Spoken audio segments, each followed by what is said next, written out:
सावंत इस वक्त हमारे साथ हैं, ग्राउंड से हैं और ग्राउंड की स्थिति इस वक्त समझना सबसे जरूरी हो जाती है। गौरव, आप जिस जगह पर है हालात जरा बताइए, स्ट्रैटेजी आप क्या समझ पा रहे हैं? लगातार हमले होते हुए नजर आ रहे हैं, चाहे वो पार्स्कोप में रूसी सेना का दिखना हो या अलग अलग जगहों पर स्थितियां कुछ ऐसी ही बन रही है, क्या दर्शा रहा है वो?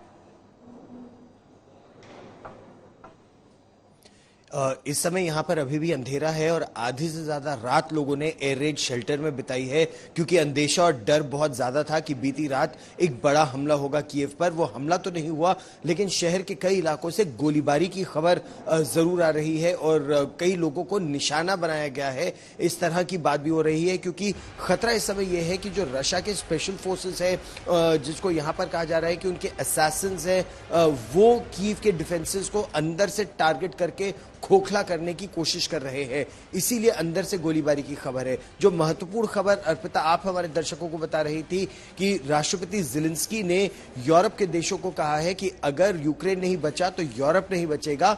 यही बात और कुछ इसी तरह की बात वो आज अमेरिका की संसद से भी करेंगे। आज वो अमेरिका की संसद को संबोधित करेंगे। कल उन्होंने हंगरी में लोगों को संबोधित किया और यही कहा कि हम अकेले लड़ रहे हैं। कहां है वो लड़ाकू विमान, कहां है वो एंटी टैंक गाइडेड मिसाइल्स, कहां है वो स्टिंगर मिसाइल और कहां है वो लड़ाके जो हमारी मदद के लिए सामने आने वाले थे। इस बीच में आपको और बता दूं कि कल देर रात राष्ट्रपति ज़ेलेंस्की ने कहा कि उन पर भी एक जानलेवा हमला करने की कोशिश की गई थी। उनका जो सरकारी ढांचा है, जो मतलब शहर में उनका घर है, उसके ऊपर रूसी मिसाइल के कुछ टुकड़े गिरे मिले और उनका यह कहना है कि एक बड़ा असैसिनेशन अटेम्प्ट था। दो तरफ से उनको मारने की साजिश रची जा रही है। एक, उनको मारने के लिए एक डेथ स्क्वाड भेजा गया है, रूस के कमांडोज का एक स्क्वाड भेजा गया है, और दूसरी तरफ उनको मारने के लिए मिसाइलों का इस्तेमाल करने की कोशिश कर रहा है रूस।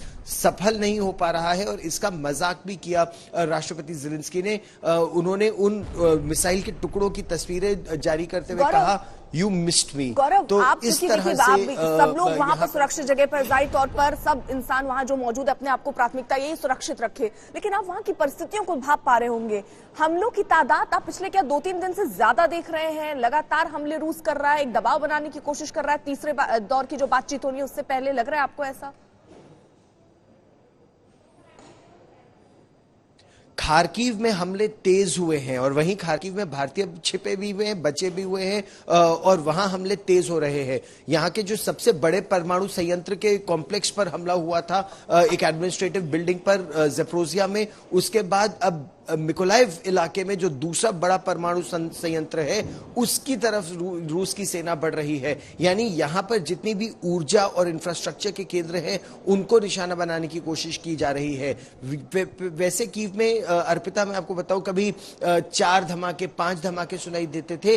पिछले 24 घंटों में 25 से 30 धमाके सुनाई दिए हैं और अब शहर के और पास आते ये धमाके हैं। तो ये आहट है खतरे की, एक बहुत बड़ी आहट है कि ये खतरा अब लगातार बढ़ता जा रहा है।